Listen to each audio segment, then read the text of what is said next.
الحمد لله رب العالمين والصلاة والسلام على سيد الأنبياء والمرسلين وعلى آله وصحبه أجمعين، أما بعد، فقد قال الله تبارك وتعالى في كلامه المجيد والفرقان الحميد: أعوذ بالله من الشيطان الرجيم، بسم الله الرحمن الرحيم. اقرأ باسم ربك الذي خلق، خلق الإنسان من علق، اقرأ وربك الأكرم الذي علم بالقلم. قال النبي صلى الله عليه وسلم: انما بعثت معلما، او كما قال علیہ الصلاۃ والسلام. معزز ناظرین کرام، حاضرین عظام، نوجوان دوستوں اور بزرگوں،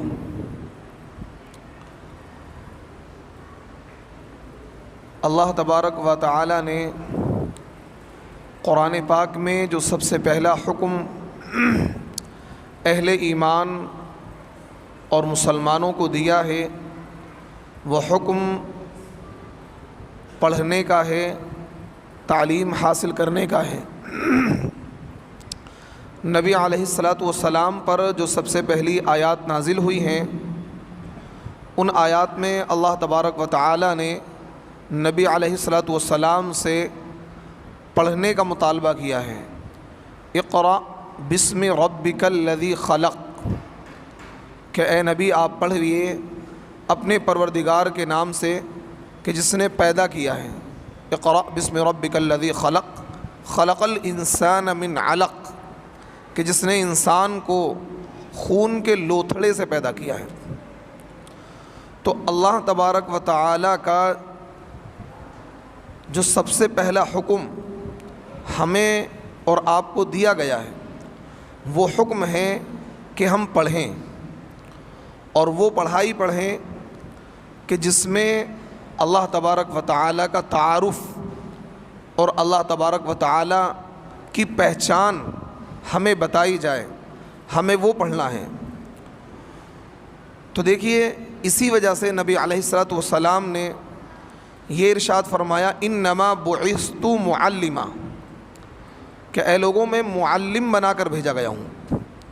اور ایک دوسری حدیث میں اللہ کے نبی نے یہ ارشاد فرمایا: بعثت معلما لأتمم مکارم الاخلاق، کہ میں معلم بنا کر بھیجا گیا ہوں تاکہ میں تمہارے سامنے اخلاق کی تکمیل کر سکوں، اخلاق کے اعلیٰ ترین نمونے اور اعلیٰ اخلاق کا مظاہرہ کروں، تاکہ تم بھی ایک اخلاقی قوم بن جاؤ، تمہارے اخلاق درست ہو جائیں، کردار درست ہو جائیں.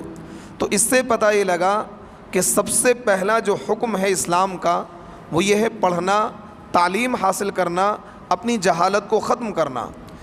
قرآن پاک میں سب سے پہلا حکم بھی یہی دیا گیا، اور نبی علیہ الصلاۃ والسلام بھی اپنی بعثت کا مقصد بیان کر رہے ہیں کہ میں کیوں آیا ہوں، میں کیوں بھیجا گیا ہوں.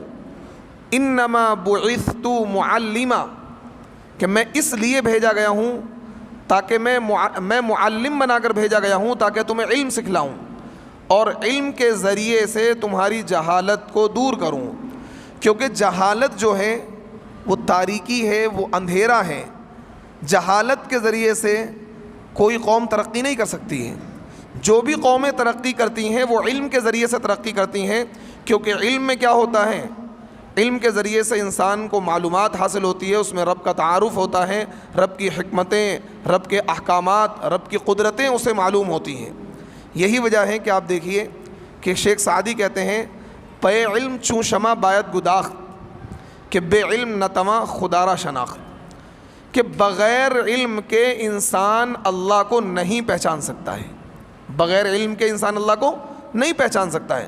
جب اس کے پاس علم ہوگا قرآن کا، حدیث کا، تو پھر وہ اللہ کو پہچانے گا، اللہ کی قدرت کو پہچانے گا، اللہ کی شان کو پہچانے گا، اللہ کی طاقت کو پہچانے گا. تو اس لیے علم کا حاصل کرنا یہ بہت ہی ضروری چیز ہے، یہ بہت ہی اہم چیز ہے. لیکن علم وہ حاصل کیا جائے کہ جس کے ذریعے سے رب کا تعارف ہو، جس کے ذریعے سے رب کی پہچان ہو، جس کے ذریعے سے انسانیت کی خدمت کرنا سیکھیں. اور وہ علم ہے قرآن کا علم، وہ علم ہے حدیث کا علم، وہ علم ہے نبی علیہ الصلوۃ والسلام نے جو احادیث کے ذریعے سے ہمیں علم دیا ہے. وہ علم جب انسان حاصل کرتا ہے تو انسان رب کا تعارف بھی حاصل کرتا ہے، رب کی پہچان بھی حاصل کرتا ہے اور مخلوق کی خدمت بھی کرتا ہے. آج دنیا کے اندر ایجوکیشن اپنے عروج پر ہے. آج دنیا کے ہر ملک کے اندر پڑھائی لکھائی پر زور دیا جا رہا ہے. لیکن جتنے جرائم اس وقت دنیا کے اندر ہیں اتنے جرائم دنیا میں کبھی نہیں تھے. جتنے ریپ کے کیسز آج دنیا میں ہو رہے ہیں اتنے کیسز آج سے 50 سال پہلے نہیں تھے. جتنی ڈکیتیاں آج دنیا کے اندر ہو رہی ہیں اتنی ڈکیتیاں آج سے 50 سال پہلے نہیں تھیں. جتنے مرڈر آج اس دنیا میں ہو رہے ہیں اتنے مرڈر کیا ہے آج سے 50 سال پہلے نہیں تھے. اور ان 50 سالوں میں تعلیم کے نام پر ایک انقلاب آیا ہے پوری دنیا کے اندر. دنیا کے ہر ملک میں تعلیمی نظام کو مضبوط کیا گیا ہے. تعلیم پر لاکھوں کروڑوں اربوں خربوں ملین اور بلین ڈالر خرچ کیے جا رہے ہیں. بڑی بڑی یونیورسٹیاں بنائی جا رہی ہیں، بڑے بڑے کالجز بنائے جا رہے ہیں اور تعلیم پر خوب پیسہ خرچ ہو رہا ہے. لیکن اس کے باوجود جرائم رکنے کا نام نہیں لے رہے ہیں. اس کے باوجود سماج سے کیا ہے جو جرم ہیں، قتل و غارت گری ہے، زنا خوری ہے، زناکاری ہے، بدکاری ہے اور رشوت خوری ہے، وہ ساری کی ساری چیزیں بڑھتی جا رہی ہیں. کوئی بھی چیز کم نہیں ہو رہی ہے یا کم ہو گئی ہے. بھائی پچھلے 10 سالوں میں تعلیم کم تھی، اب 10 سالوں میں اور زیادہ ہو گئی، اگلے 10 سالوں میں اور زیادہ تعلیم کی اہمیت ہوگی. لیکن اس کے باوجود کیا ہے، آپ یہ دیکھ رہے ہیں روزانہ آپ اخبار پڑھیے اور پوری دنیا کی خبروں پر آپ نظر ڈالیے. اخبار میں آپ کو یہ سرخیاں، وہاں کیا ہے فلاں جگہ ایک مرڈر ہو گیا، فلاں جگہ ایک قتل ہو گیا، فلاں جگہ کیا ہے ایک لڑکی کا ریپ ہو گیا، فلاں جگہ ایسا ہو گیا. مطلب جرائم کا انبار لگا ہوا ہے. پوری دنیا کے اندر جرم، گناہ، قتل و غارت گری کیا ہے اپنے عروج پر ہے، جبکہ تعلیم بھی ہے. تو دیکھیے یہ جو تعلیم دنیا کے اندر ہے، یہ تعلیم انسان کو اچھا کیا ہے پہننا سکھاتی ہے، اچھا کھانا سکھاتی ہے اور خوب نوٹ کمانا سکھاتی ہے. دنیاوی جو ایجوکیشن ہے اس کے ذریعے سے انسان کیا کرے گا، بلڈنگیں بنانا سیکھ لے گا، لوگوں کے علاج کرنے سیکھ لے گا. کیا ہے اسے یہ بتا دیا جائے گا، بزنس مینجمنٹ کا کورس کروا دیا جائے گا تجھے پیسے کیسے کمانے ہیں. یعنی دنیا کو بہتر سے بہتر بنانے کے لیے دنیا کی تعلیم ہے. دنیا کو بہتر سے بہتر بنانے کے لیے دنیا کی تعلیم دی جاتی ہے. لیکن انسان کو بہتر سے بہتر انسان بنانے کے لیے دین کی تعلیم دی جاتی ہے. انسان کو بہتر سے بہتر انسان بنانے کے لیے کس کی تعلیم دی جاتی ہے، دین کی تعلیم دی جاتی ہے. اگر دین کی تعلیم ہو تو پھر کیا ہے انسان درندہ نہیں بنے گا. آج آپ دیکھیے ڈاکٹرز کو دیکھیے، آج کے ڈاکٹرز قصائی بنے ہوئے ہیں.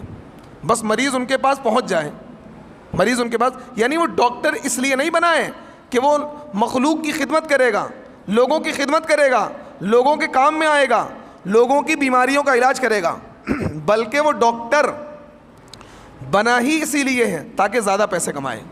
اور خدا کی قسم ماں باپ نے اسے ڈاکٹر بنایا ہی اس لیے ہے تاکہ اس کا فیوچر بن جائے. غلط تو نہیں کہہ رہا میں؟ ماں باپ نے اس کو ڈاکٹر بنایا اس لیے، بھائی ڈاکٹر بن جائے گا کیا اس کی لائف اچھی ہو جائے گی. یہ تو کہتے ہیں بھائی بیٹے کو ڈاکٹر بنا دیں پھر تو کیا اس کی لائف اچھی ہو جائے گی اور اچھے پیسے کمانا سیکھ جائے گا.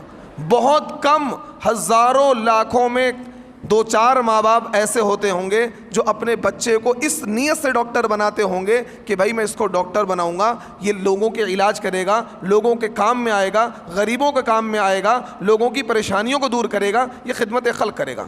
اس نیت کے ساتھ بہت کم لوگ ڈاکٹر بناتے ہوں گے.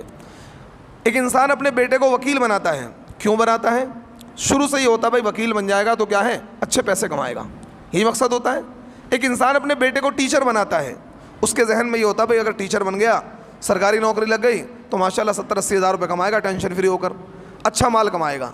ایک بندہ اپنے بچے کو انجینئر بناتا ہے، مقصد کیا ہوتا ہے بھائی آرکیٹیکٹ بن جائے گا، کیا انجینئر بن جائے گا تو کیا اچھا مال کمائے گا. یعنی دنیا کی جو تعلیم ہے یہ ہمیں کیا ہے پیسہ کمانا سکھاتی ہے. کیا سکھاتی ہے؟ پیسہ کمانا سکھاتی ہے. اور دنیا کی تعلیم دنیا کی تعلیم جو ہم حاصل کرتے ہیں یا اپنے بچوں کو حاصل کراتے ہیں 99.5 کتنے 99.5 99.5% لوگ اپنے بچوں کو دنیا کی تعلیم دلواتے ہی اس لیے ہیں تاکہ کیا ہے اس کا مستقبل بہتر ہو جائے, اس کا فیوچر بہتر ہو جائے, یہ اچھے پیسے کمانا سیکھ لے, اچھے نوٹ کمانا سیکھ لے, اس کا کیا ہے اس کا لائف اسٹائل اچھا ہو جائے, کل کو کیا ہے کسی کے سامنے ہاتھ نہ پھیلائے. مقصد عام طور پر یہ ہوتا ہے.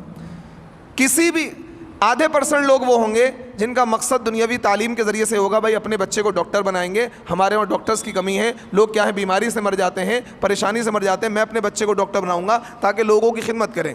میں اپنے بچے کو وکیل بناؤں گا اس لیے تاکہ بہت سے لوگ ناجائز مقدمات میں پھنس جاتے ہیں, ان ناجائز مقدمات میں پھنسے ہوئے لوگوں کو انصاف میرا بیٹا دلائے گا. میں اپنے بچے کو ٹیچر بناؤں گا تاکہ میرا بچہ کیا ہے لوگوں کو اچھی تعلیم دے سکے, اچھی تربیت دے سکے اور لوگوں کی جہالت کو دور کر سکے. میں اپنے بچے کو انجینئر بناؤں گا تاکہ وہ انجینئرنگ کے ذریعے سے لوگوں کی خدمات کر سکے اور اچھی خدمات فراہم کر سکے, لوگوں کو صحیح رائے دے سکے.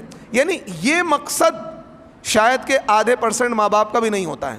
غلط تو نہیں کہہ رہا بھائی, میں غلط تو نہیں کہہ رہا ہوں. یہی وجہ ہے کہ لوگ مولوی اپنے بچوں کو کم بناتے ہیں, مولوی اپنے بچوں کو کم بناتے ہیں. پورے ہندوستان کے اندر صرف 4% بچے کیا ہیں مسلمانوں کے مدرسوں میں پڑھتے ہیں. کتنے بچے بھائی؟ ارے بولے نا بھائی, سو رہے ہیں کیا؟ کتنے % بچے پڑھتے ہیں؟ یہ میں نہیں کہہ رہا ہوں, یہ تحقیق ہے باقاعدہ. پورے ہندوستان میں مسلمانوں کے 4% بچے اسکول میں کس میں پڑھتے ہیں؟ مدرسوں میں. اور 96% بچے مسلمانوں کے کہاں پڑھتے ہیں؟ اسکول میں پڑھتے ہیں. کیوں پڑھتے ہیں بھائی؟ ہر بندہ اپنے بچے کو اسکول میں پڑھانا چاہتا ہے, مدرسے میں پڑھانا نہیں چاہتا ہے. بہت زیادہ کوئی دیندار ہوگا جسے اللہ کا خوف ہوگا اور اپنے بچے کو اچھا انسان بنانا چاہ رہا ہے, اس کے پیش نظر آخرت ہے, تو اپنے بچے کو کیا مدرسے میں پڑھاتا ہے, چلو بھائی میرا بیٹا حافظ بن جائے گا, عالم بن جائے گا, اور کیا اس کے یہ حافظ یا عالم بن جائے گا تو اس کی بھی دنیا اور آخرت درست ہو جائے گی اور میری بھی آخرت درست ہو جائے گی, یہ ہمیں بھی جنت میں لے جانے کا ذریعہ بن جائے گا. ایسے کیا ہیں 4% ماں باپ ہیں جو اپنے بچوں کو کیا ہیں مدرسوں میں پڑھاتے ہیں. 96% ماں باپ وہ ہیں جو اپنے بچوں کو اسکول میں پڑھاتے ہیں. اس کا ریزن کیا ہے؟ اس کا ریزن یہ ہے کہ لوگوں کی نظر میں یہ ہے کہ یار یہ اگر مولوی بن گیا, مسجد کا ملا بن جائے گا, اس سے ملے گا کیا؟ 10,000 روپے کمائے گا, 12,000 روپے کمائے گا, 15,000 روپے کمائے گا, اور کیا ہے لوگوں کی باتیں سنے گا. میں کہہ رہا ہوں آپ مسجد کے اماموں کی تنخواہ 80,000 روپے کر دیجئے. کتنی کر دیجئے؟ کریں گے نہیں, لیکن میں بتا رہا ہوں آپ 80,000 روپے تنخواہ کر دیجئے اماموں کی. پھر دیکھنا ہر بندہ لائن میں لگا ہوگا بھائی میرے بچے کا ایڈمیشن مدرسے میں لے لیں, اور مدرسوں میں فیس ہو جائے گی کیا 10,000 روپے مہینہ. لوگ کہیں جب انہیں پتا ہوگا مفتی بننے کے بعد میں, عالم بننے کے بعد میں اسے امامت ملے گی تو 80,000 روپے سیلری ملے گی, تو ہر بندہ کیا ہے اپنے بچوں کو کیا کرے گا, عالم بنائے گا. غلط تو نہیں کہہ رہا بھائی, میں صحیح کہہ رہا ہوں؟ زور سے بولے ہاں صحیح کہہ رہے ہیں آپ. کیوں آج مدرسوں میں آج کیا ہے مسجدوں کے اندر تنخواہیں چھوٹی ہیں؟ اس وجہ سے ماں باپ, کیونکہ آخرت کی بات تو بعد میں ہوتی ہے. اب وہ سوچتا ہے یار اگر یہ اس سے مسجد کا ملا بنا دیں گے کیا ملے گا, ایسا 10-12 ہزار روپے کمائے گا, یہ تو اپنے بچے بھی نہیں پال پائے گا. اس وجہ سے وہ اسکول میں بھیجتے ہیں اور اسکول میں لاکھوں روپے خرچ کرتے ہیں, لاکھوں روپے. ڈاکٹر بنانے میں پرائیویٹ طور پر اگر آپ اپنے بچے کو BMS کروا رہے ہیں یا MBBS کروا رہے ہیں, 1 کروڑ روپے سے زیادہ چاہیے آپ کو. MBBS کروانے کے لیے 1 کروڑ روپے چاہیے, اور BMS کروانے کے لیے لاکھوں روپے چاہیے, 50 لاکھ روپے, 20 لاکھ روپے, 30 لاکھ روپے. اور انسان خوشی بخوشی خرچ کرتا ہے, مکان بیچ کر بھی خرچ کر دیتا ہے, قرض بھی لے لیتا ہے. کیوں لے لیتا ہے؟ اس کے ذہن میں یہ نہیں ہوتا ہے بیٹے کو ڈاکٹر بناؤں گا اور کھجوری میں کیا ہے مریضوں کو فری میں دوائی دے گا, یہ مقصد ہوتا ہے. غریبوں کو فری علاج کرے گا. اس کے ذہن میں یہ ہوتا کوئی بات نہیں, ایک مرتبہ کیا ہے 20-30 لاکھ کا انویسٹ ہے, پھر تو نکال لے گا. پھر تو کیا ہے اسے, ہاں بھائی بخار 2 دن آیا, ٹیسٹ لکھ دیے. ارے بھائی بے وقوف الو کے پٹھے, آج ایسے ڈاکٹر ہو رہے ہیں جو لوگوں کو ٹھگ رہے ہیں. بھائی کوئی بھی بخار 3 دن میں ٹائیفائڈ نہیں بنتا ہے, اتنا پڑھا لکھا میں بھی ہوں. کوئی بھی بخار 3 دن میں ٹائیفائڈ نہیں بنتا ہے. ڈاکٹرز یہ آپ طب کی کتابیں پڑھیے, 7 دن سے اوپر اگر بخار جا رہا ہے تو آپ اس کا ٹیسٹ کرائیے, ہو سکتا ہے وہ کیا ہے ٹائیفائڈ بن سکتا ہے. 7 دن سے 3 دن بخار ہے, 4تھے دن ٹیسٹ لکھ دیا. اب کیا ہو 50% ڈاکٹر کا, 50% لیب والوں کا. 50% ڈاکٹر کا, وہ تیسرے دن ہی کیا ہے چاہتا بس ٹیسٹ, پہلے دن ہی 10-20 ٹیسٹ لکھ دے گا. ارے میرے بھائی کوئی بھی موسمی وائرل ہوتا ہے, موسمی جو فیور ہوتا ہے 7 دن, 14 دن, 21 دن, اتنے دن میں جاتا ہے. آپ کچھ بھی نہ کریں, میں کہہ رہا ہوں کوئی دوائی نہ لیں, آپ خالی کیا ہے آپ پیراسیٹامول لیتے رہیں, کچھ نہ لیں, کیونکہ ایسا ہوتا ہے بخار میں انسان کا نظام ہضم کیا کمزور ہو جاتا ہے اور پوری باڈی کیا اپنے اعتدال سے ہٹ جاتی ہے. تو اس وقت آپ کچھ نہ کریں, جیسی بخار ہے پیراسٹامول لے لیں, اور کیا ہے ایسی غذا کھائیں جو ہلکی ہو, جلدی ہضم کر دے, آپ کی باڈی کو طاقت دے. یہی وجہ ڈاکٹر کہتے ہیں روٹی نہیں کھانی, آپ کو کیا لکوڈ پینا ہے, یہ طاقتور غذا لینی ہے. طب یونانی میں یہ لکھا ہوا ہے کہ کوئی بھی موسمی وائرل ہو 7 دن 14 دن 21 دن میں جائے گا. آپ ان دنوں میں صرف کیا ہے بخار کو اتارنے کے لیے کوئی ایک ٹیبلٹ لیتے رہیں, اور اس کے بعد کیا ہے ایسی غذا کھاتے رہیں جو جلدی ہضم ہو جائے اور آپ کی باڈی کو طاقت دے, تاکہ مطلب اس درمیان آپ کو ویکنس فیل نہیں ہونی چاہیے. اس ویکنس کو آپ کیا ہے ایسی ہلکی کھجور کا استعمال کرتے رہیں, آپ کیا ہے بادام لے لیں یا اس طرح کی چیزیں استعمال کریں جو جلدی ہضم ہو جائے لیکن آپ کی باڈی کو طاقت دے دیں. خیر یہ میرا موضوع نہیں ہے, لیکن بتانے کا مقصد یہ ہے کہ وہ جو ڈاکٹر صاحب ہیں چھرا لیے بیٹھے ہوئے کسائی والا, اور فوراً مریض کے جاتے ہی انہوں نے کیا فٹافٹ بل بنانا شروع کر دیا اور فٹافٹ انہوں نے ٹیسٹ لکھنے شروع کر دیے اور لوٹنا شروع کر دیا. کیوں؟ کیونکہ انہوں نے پڑھائی میں 80 لاکھ روپے خرچ کیے ہیں. اب انہیں 80 لاکھ روپے 3 سال کے اندر کیا ہے 4 سال کے اندر 5 سال کے اندر لینے بھی ہیں, واپس لینے بھی ہیں. تو ان کے ماں باپ نے جو ڈاکٹر بنایا ہے اس لیے نہیں بنایا تھا کہ کیا وہ لوگوں کی خدمت کریں گے, بلکہ اس لیے بنایا تھا کہ اچھے پیسے کمائیں گے. بات سمجھ میں آ رہی ہے؟ تو اب وہ اچھے انسان کیسے بن جائیں گے؟ وہ اچھے انسان بن ہی نہیں سکتے جب انہیں اچھا پیسے کمانے کے لیے ڈاکٹر بنایا گیا, نہ کہ اچھا انسان بنانے کے لیے. تو دنیا کی جو تعلیم ہے وہ پیٹ بھرنا سکھاتی ہے.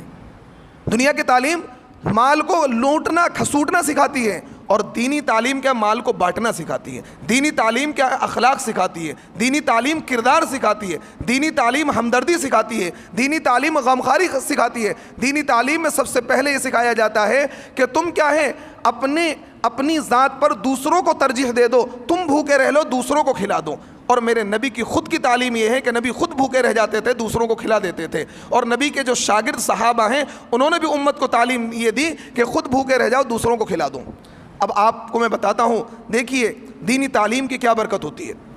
ایک محدث گزرے ہیں عبداللہ ابن مبارک رحمۃ اللہ علیہ, بہت بڑے پائے کے محدث ہیں اور امام ابو حنیفہ رحمۃ اللہ علیہ کے خاص شاگردوں میں ہیں. حدیث میں ان کا اتنا بڑا مقام ہے کہ 40,000 اسٹوڈنٹس, کتنے 40,000 طالب علم ان کے پاس حدیث پڑھتے تھے. کیونکہ پہلے کیا ہے انہی علوم کو پڑھنے کا رواج تھا. آج آپ کو یونیورسٹیوں میں 40,000 لڑکے ملیں گے, لیکن ایک استاذ کے پاس 40,000 لڑکے حدیث کا درس حاصل کرتے تھے. کس کے پاس؟ عبداللہ ابن مبارک رحمۃ اللہ علیہ. بڑے پائے کے محدث گزرے ہیں, بہت ہی اخلاق مند, بہت ہی مخلص, بہت ہی اللہ والے, بہت ہی متقی, شہرت سے بچنے والے, اللہ کی رضا کے لیے مال کو خرچ کرنے والے. لیکن آپ ان کا ذرا واقعہ سنیے. یہ ایک نوکر تھے مبارک, ان کے والد کا نام تھا مبارک اور ان کا نام تھا عبداللہ. ان کا نام کیا تھا؟ عبداللہ, محدث کا نام, اور ان کے والد کا نام تھا مبارک. لیکن ان کے جو والد تھے بہت ہی نیک طبیعت انسان تھے, بہت ہی نیک, بہت ہی امانت دار انسان تھے. وہ ایک جگہ جاب کیا کرتے تھے انار کے باغ میں کیا مالی کا کام کرتے تھے اور باغ کی رکھوالی کرتے تھے. باغ کا جو مالک, یہ ترکی کا واقعہ ہے کیونکہ وہ ترکی کے تھے, اور وہ ترکی جو تاجر تھا وہ ایک دن باغ میں آیا اور اس نے کہا اپنے اس خادم سے کہ جاؤ ذرا ایک انار توڑ کر لاؤ, اس کا رس نکال کے مجھے دو. تو یہ جو مبارک ہیں جو عبداللہ کے والد ہیں, عبداللہ محدث کے, انہوں نے لا کر اسے رس پلایا تو بڑا کھٹا نکلا. انہوں نے کہا دوسرا انار توڑ کے لاؤ, یہ تو بہت کھٹا ہے. وہ دوسرا انار توڑ کے لائے اور اس کا رس نکالا, اس کو دیا گلاس کے اندر, اور وہ اس سے زیادہ کھٹا. کہنے لگا ابے بیوقوف, تجھے باغ میں رہتے ہوئے 3 سال ہو گئے, آج تک تجھے تمیز نہیں آئی کس پیڑ کے انار کھٹے ہیں کس کے میٹھے ہیں. اس نے کہا جناب آپ نے مجھے باغ کی حفاظت کے لیے رکھا ہے, یہاں کیا ہے انار کھانے کے لیے رکھا ہے. 3 سال ہو گئے, آج تک میں نے ایک انار کا دانہ تک نہیں چکھا ہے. وہ بڑا حیرت میں پڑ گیا, اتنا امانت دار انسان کہ 3 سال سے باغ میں لیٹتا ہے, سوتا ہے, اٹھتا ہے, بیٹھتا ہے. اس نے کہا آپ نے مجھے نوکری پر رکھا ہے, میں نے آج تک آپ کے انار کا کوئی دانہ نہیں چکھا, تو مجھے کیسے پتہ لگے گا کس پیڑ کے انار کھٹے ہیں اور کس پیڑ کے میٹھے ہیں. ایسا ہوتا ہے جب آپ باغ میں رہیں گے تو آپ کو تجربہ ہو جائے گا. اگر آپ کھاتے پیتے رہیں گے کہ اس پیڑ کے کیا ہے پھل میٹھے ہیں, اس کے کھٹے ہیں. کسی پیڑ کے پھل بہت زیادہ میٹھے ہوتے ہیں, کسی پیڑ کے پھل کھٹے ہوتے ہیں. لیکن اس بندے کی امانت داری دیکھیے, وہ بہت خوش ہوا. تو اس ترکی تاجر نے کہا کہ بھائی آپ کی جگہ یہاں نہیں ہے, آپ تو اللہ والے انسان ہیں, میں آج سے آپ کو فارغ کر رہا ہوں, آپ اللہ اللہ کریے, آپ یہاں خدمت, آپ اپنے اس وقت کو کیا ہے خدمت میں لگائیے, اللہ اللہ کریے, اللہ کی عبادت کیجیے. اس نے کیا اپنے مکان کے برابر میں اس نے ایک گھر بنا رکھا تھا لوگوں کے لیے, وہ گھر ان کو دے دیا مبارک کو, اور یہ کہا کہ یہاں آپ اللہ اللہ کریے. وہ ترکی کا جو تاجر تھا بہت ہی مالدار اربوں پتی انسان تھا، اس وقت بڑا تاجر تھا. اس کی ایک جوان العمر بیٹی تھی، نوجوان تھی. اب وہ اس کے رشتے کو لے کر بہت زیادہ پریشان تھا. اور یہ جو مبارک نامی شخص ہیں یہ بہت نیک آدمی تھے، اللہ والے تھے، ذکر کیا کرتے تھے، تلاوت کیا کرتے تھے، 24 گھنٹے اللہ اللہ کیا کرتے تھے.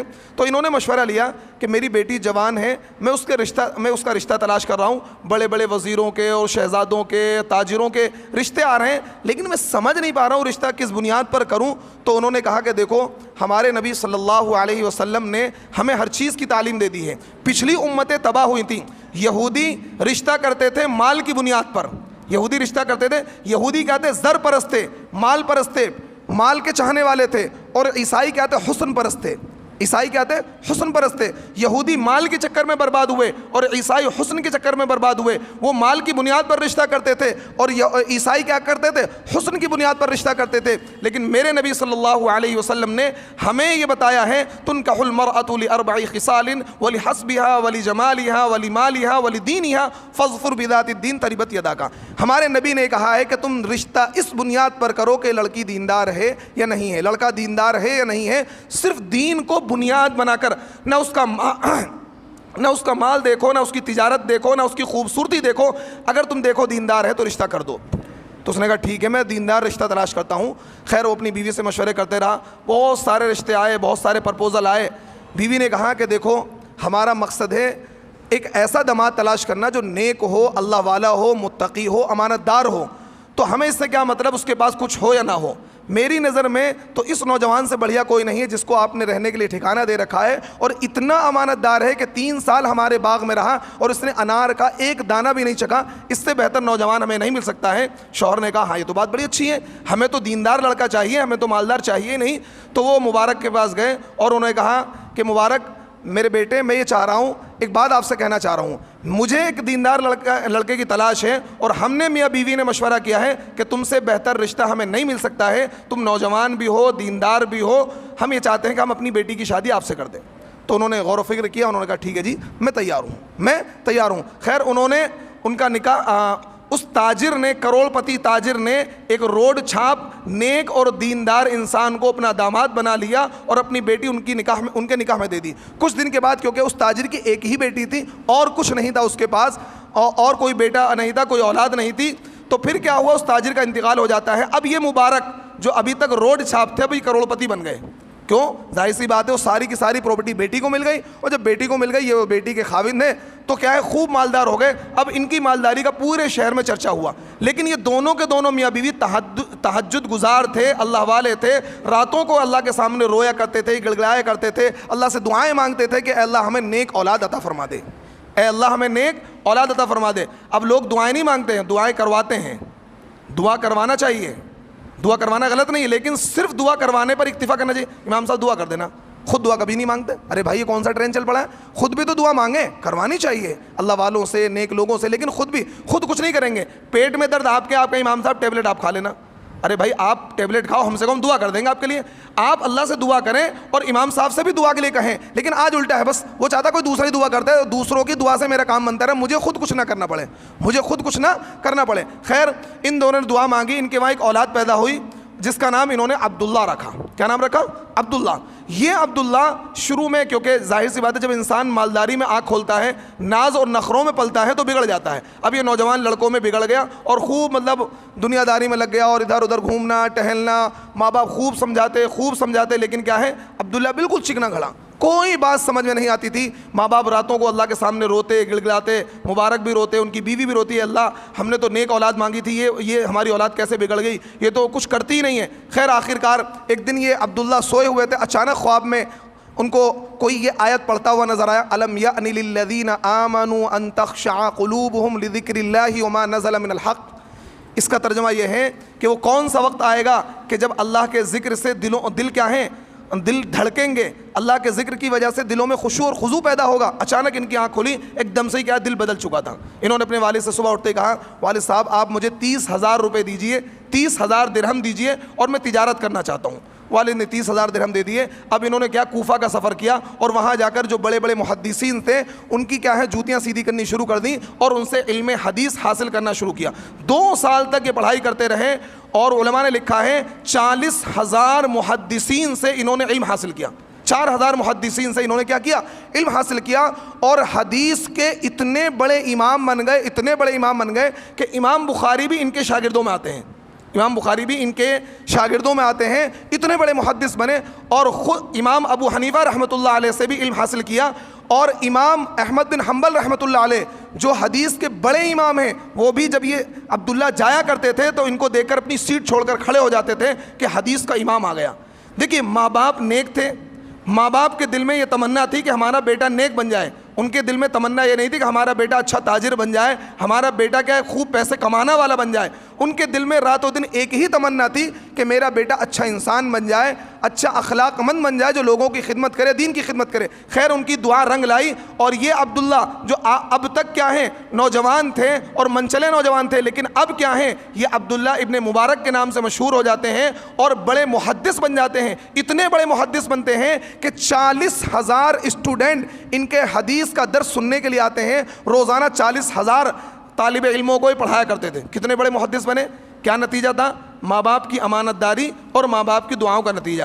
اگر آپ یہ چاہتے ہیں کہ اپنے بچوں کو آپ دیندار بنائیں تو آپ کو راتوں کی تنہائی میں اللہ سے مانگنا ہوگا, اللہ کے سامنے رونا ہوگا, اللہ کے سامنے گڑگڑانا ہوگا. اپنی اولاد کی تربیت کے لیے, اولاد کے اچھے مستقبل کے لیے, اولاد کی آخرت کے لیے آپ کو اللہ سے مانگنا ہوگا اور ان کی ویسی تربیت کرنی ہوگی. اور یہ عبداللہ اتنے بڑے کیا ہے تاجر بنے, اتنے بڑے کیا ہے سخی بنے کہ ان کا ایک واقعہ میں آپ کو سناتا ہوں. بے شمار واقعات ہیں. ایک موقع پر بہت سخی تھے, ان کی سخاوت پورے شہر کے اندر مشہور تھی. خرچ کرنے میں بہت ماہر تھے, لوگوں پر خرچ کرتے تھے, غریبوں پر خرچ کرتے تھے, نیک جگہوں پر خرچ کرتے تھے. ایک شخص ان کے پاس آیا اور آ کر کہنے لگا, حضرت مجھے کچھ پیسوں کی ضرورت ہے, میرے اوپر 700 روپے کا قرض ہو گیا ہے, آپ میری مدد کر دیں. تو ضرورت مند تھا. حضرت نے اپنے ایک پرچی لکھی اور یہ کہا, جاؤ میرا جو اکاؤنٹنٹ ہے اس کو پرچی دکھا دینا, آپ کو پیسے مل جائیں گے. میرا جو اکاؤنٹنٹ ہے, اس وقت لوگ کیا ہیں سکے ہوا کرتے تھے تو پورا کمرہ بھر جایا کرتا تھا, تو ایک محاسب اکاؤنٹنٹ رکھا کرتے تھے حساب کتاب کے لیے. تو انہوں نے کہا کہ جاؤ میرے اکاؤنٹنٹ کو پرچی دینا, وہ آپ کو 700 روپے دے دے گا. 700 درہم یعنی آج کے حساب سے لاکھوں روپے بیٹھیں گے. تو خیر اب اس نے کہا لو جی مجھے, اس نے پرچی نہیں دیکھی, پرچی جا کر دے دی. اس نے کہا بھائی 700 روپے مجھے دے دو, 700 درہم دے دو. اس نے پرچی دیکھی, اس میں حضرت نے لکھا تھا 7,000 درہم.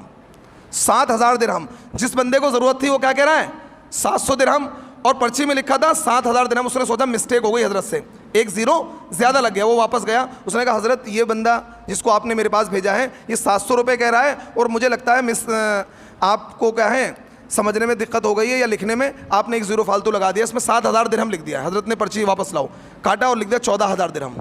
کیا لکھ دیا 14,000, 7 کے ڈبل کر دیے. اب وہ بڑا پریشان ہے, یار یہ عجیب آدمی ہے, یہ بندہ 700 مانگ رہا ہے, انہوں نے 7,000 لکھے. مجھے ایسا لگا شاید ان کے سمجھنے میں کوئی غلطی ہو گئی ہے, ایک زیرو فالتو لگ گیا. 700 اور 7,000 میں ایک زیرو کا فرق ہے. بندے نے 7,000 کاٹ کے 14,000 لکھ دیے. تو خیر اس نے کہا بھائی مجھے کیا مطلب ہے, میں تو ایک نوکر ہوں, میں تو فٹافٹ گن کے دے دوں گا. وہ آیا اور اس نے آنے کے بعد 14,000 درہم نکالے, اس کو دے دیے. اب وہ بندہ خوشی بخوشی چلا گیا, بہت خوش ہو گیا, کیونکہ وہ تو 700 کا مطالبہ لے کر آیا تھا, اسے 14,000 مل گئے. تو اس کی خوشی کے کیا ٹھکانے ہوں گے بھائی. ایک انسان کو ایسی خوشی ملے جس کی امید نہ ہو, جس کی اسے امید نہ ہو, تو اس کو بہت زیادہ خوشی ہوتی ہے. تو خیر اب وہ بڑا پریشان تھا. جب فارغ ہوئے رات میں, اس نے کہا حضرت ایک بات مجھے بتا دیں, یہ بات میں سمجھ نہیں پا رہا ہوں کہ اس بندے نے 700 درہم مانگے, آپ نے 7,000 لکھ دیے. مجھے ایسا لگا کہ آپ کے لکھنے میں کوئی مسٹیک ہو گئی ہے, میں اس کی اصلاح کے لیے آیا, لیکن آپ نے اس کو کاٹ کر 14,000 لکھ دیے, اس کی وجہ کیا ہے؟ تو انہوں نے کہا کہ دیکھو اس بندے نے 700 مانگے تھے, اگر میں 700 دیتا تو اس کو خوشی اتنی نہیں ملتی جتنی ملنی چاہیے تھی, کیونکہ ایک بندے نے 700 کی امید لے کر آیا تو اتنی خوشی نہیں ملے گی. اور اگر جب آپ نے اس کو دکھا دیا 7,000 میں نے لکھے, تو اب اس کے دل میں 7,000 کی بات آ گئی. اگر 7,000 ملتے جب بھی اسے اتنی خوشی نہیں ہوتی, جو امید سے زیادہ جو خوشی ہوتی ہے, اس لیے میں نے 14,000 لکھ دیے. جب اس کو امید سے زیادہ خوشی ملے گی تو کیا ہے وہ خوش ہوگا, اور مومن کو خوش کرنا یہ اچھی بات ہے. تو اس نے کہا حضرت ایک بندے کو خوش کرنے کے لیے آپ نے اتنے پیسے خرچ کر دیے. انہوں نے کہا کہ ہاں، کیونکہ میں نے اللہ کے نبی صلی اللہ علیہ وسلم کی ایک حدیث سنی ہے۔ اللہ کے نبی صلی اللہ علیہ وسلم نے ارشاد فرمایا، اگر تم میں سے کوئی کسی مسلمان کو، غور سے سننا، آج تو ہم کیا نشتر چبوتے ہیں ایک دوسرے کے۔ انہوں نے کہا، عبداللہ ابن مبارک جو محدث وقت ہیں، انہوں نے کہا کہ میں نے اللہ کے نبی صلی اللہ علیہ وسلم کی حدیث پڑھی ہے، اگر تم میں سے کوئی شخص کسی مسلمان کو ایسی خوشی پہنچائے جس کی اسے توقع نہیں تھی، امید نہیں تھی، اسے کیا ہے، امید نہیں تھی اتنی خوشی کی، آپ نے اچانک اس کو ایسی خوشی پہنچائی جس کی اسے امید نہیں تھی، تو اللہ تبارک و تعالیٰ آپ کے پچھلے تمام گناہوں کو معاف کر دے گا، پچھلے تمام گناہوں کو معاف کر دے گا۔ 700 دیتا تو اسے امید سے زیادہ خوشی نہیں ہوتی، 7000 لکھے تھے تاکہ امید سے زیادہ خوشی ہو، جب تم نے اس کے سامنے 7000 کا اظہار کر دیا تو اب اس کو امید سے زیادہ خوشی نہیں ہوتی۔ میں نے 14000 اس لیے لکھے تاکہ اسے امید سے زیادہ ملے، اور امید کے خلاف جب اسے خوشی ہوگی تو نبی علیہ الصلوۃ والسلام کی جو حدیث ہے کہ اگر کسی مسلمان کو میں ایسی خوشی پہنچاؤں گا جس کی وہ توقع بھی نہیں کر سکتا تھا، امید بھی نہیں کر سکتا تھا، امید سے زیادہ خوشی پہنچاؤں گا تو اللہ تعالیٰ میرے پچھلے گناہوں کو معاف کر دے گا۔ یہ ہے عبداللہ ابن مبارک۔ اب دیکھیے، ایک طرف تو عمل کا اتنا بڑا پہاڑ ہے کہ حدیث کے امام ہیں، ہزاروں لاکھوں طالب علم انہوں نے حدیث کے بنا دیے اور خود اتنے نیک ہیں۔ سخاوت کا عالم یہ ہے کہ 700 مانگنے والے کو 14000 دیتے ہیں، لیکن جب آخری وقت ہے تو آخری وقت میں اپنے شاگردوں سے کہا کہ مجھے زمین پر لٹا دو۔ شاگرد بڑے حیرت میں، حضرت زمین پر لٹا دیں؟ کہ نہیں، زمین پر لٹا دو، یہ میرا حکم ہے، میرا حکم مانو۔ تو خیر شاگردوں نے فوراً حضرت کو اٹھایا اور زمین پر لٹا دیا، اور زمین پر عبداللہ ابن مبارک جیسا محدث گال رگڑ کر یہ کہہ رہا ہے کہ اے اللہ میرے بڑھاپے پر رحم فرما۔ یہ نہیں کہہ رہا کہ اے اللہ میں نے اتنے 1000 بچوں کو پڑھایا، اتنا مال خرچ کیا، اتنی نمازیں پڑھی، ان کو قبول کر لے، اپنے عمل پر نظر نہیں ہے، بلکہ یہ کہہ رہا ہے کہ اے اللہ میرے بڑھاپے پر رحم فرما، عبداللہ پر تو رحم فرما۔ یہ ہیں عبداللہ ابن مبارک۔ اگر ہم عمل بھی کریں تو کیا ہے، اپنے عملوں پر بھروسہ نہ کریں، بھروسہ صرف اللہ کی ذات پر کریں تو ہم کامیاب ہوں گے۔ اور یہی عبداللہ ابن مبارک ہے۔ ایک چھوٹا سا واقعہ آپ کو اور سناؤں گا کہ دیکھیے یہ شہرت سے کتنے بچا کرتے تھے۔ عبداللہ ابن مبارک یہ لکھتے ہیں کہ میں امام ابو حنیفہ سے اپنی زندگی میں کئی مرتبہ ملنے گیا۔ وہ کوفہ میں رہتے تھے، یہ ٹرکی میں رہتے تھے، تو یہ ٹرکی سے جایا کرتے تھے، راستے میں ایک سرائے پڑا کرتی تھی، اس سرائے میں ٹھہرا کرتے تھے، تو ایک نوجوان ان کی خدمت کیا کرتا تھا۔ ایک مرتبہ کا واقعہ ہے کہ جب یہ گئے تو اس دن وہاں جا کر ٹھہرے، وہ نوجوان نظر نہیں آیا۔ انہوں نے پوچھا بھائی وہ نوجوان کہاں ہے جو اس شکل کا ہے اور یہ اس کا حلیہ ہے؟ تو لوگوں نے کہا کہ وہ کیا ہے، جیل کے اندر ہے، وہ اس کو پولیس نے گرفتار کر لیا ہے۔ تو پوچھا بھائی ایسا کیوں ہوا ہے؟ تو لوگوں نے بتایا کہ اس کے اوپر کچھ قرضہ ہو گیا تھا اور وہ قرضہ نہیں دے پایا۔ جس بندے کا قرضہ لیا تھا اس نے کیا ہے، پولیس کو کمپلین کر دی، اس کو جیل میں داخل کرا دیا، اور جب تک وہ قرضہ ادا نہیں کرے گا اس وقت تک جیل میں رہے گا۔ عبداللہ ابن مبارک نے کہا اس کے چھوٹنے کے کیا چانسز ہیں؟ انہوں نے کہا کہ آپ اس کا قرضہ ادا کر دیں، اس کو جیلر کیا چھوڑ دے گا۔ عبداللہ ابن مبارک گئے اور جیلر سے بات چیت کری، اور جو لوگ قرض دار تھے جن کا قرضہ دینا تھا ان سے بات چیت کری، کتنا قرضہ سب کو بانٹ دیا، اور یہ کہا کہ اس بندے کو چھوڑ دینا لیکن میرا نام مت بتانا۔ خیر وہ نوجوان چھوٹ گیا۔ اگلی مرتبہ جب سفر پر گئے اور وہاں سرائے میں جا کر ٹھہرے، وہ نوجوان آیا، اس نے خدمت کری، اس نے کہا حضرت میں تو بہت برا پھنس گیا تھا، بہت مصیبت میں آ گیا تھا، لیکن کیا ہے پتہ نہیں کوئی اللہ والے آئے اور انہوں نے میرا قرضہ ادا کر دیا۔ جب جیلر سے میں نے پوچھا مجھے کیوں چھوڑ رہے ہو، میں نے تو قرضہ ادا نہیں کیا، تو انہوں نے مجھے بتایا کہ ایک بندہ آیا تھا جس نے آپ کا قرضہ ادا کر دیا۔ عبداللہ ابن مبارک کہتے ہیں پوری زندگی میں 10 مرتبہ اس نوجوان سے ملاقات ہوئی، اور ہر مرتبہ مجھے وہ اپنا واقعہ سناتا تھا کہ ایک بندہ ایسا تھا جس نے میری مدد کری اور میرا قرضہ ادا کیا، میں جیل سے چھوٹ گیا، اگر وہ میرا قرضہ ادا نہیں کرتا تو آج بھی جیل میں ہوتا۔ لیکن ایک بھی مرتبہ عبداللہ ابن مبارک نے یہ نہیں کہا کہ تمہارا قرضہ میں نے ادا کیا تھا، زندگی بھر اس بات کو راضی رکھا۔ دیکھیں یہ ہے مومن، یہ ہے مسلمان۔ تو مسلمانوں جب تک ہم یہ کردار نہیں اپنائیں گے، اخلاص اس درجے ہو، شہرت سے اس درجے بچا جائے۔ آج ہم 100 روپے خرچ کر دیتے ہیں تو کیا ہے، جتلاتے ہیں بھائی میں نے 100 روپے مسجد میں دیے تھے، میں نے مدرسے میں 100 روپے دیے تھے، میں نے فلاں کی مدد کی تھی۔ تو میرے دوستو عمل بھی کرتے رہو، اللہ سے ڈرتے رہو، یہ صحابہ والی صفت ہے۔ اللہ تبارک و تعالی ہمیں اعمال صالحہ کی توفیق عطا فرمائے۔ وآخر دعوانا ان الحمد للہ رب العالمین۔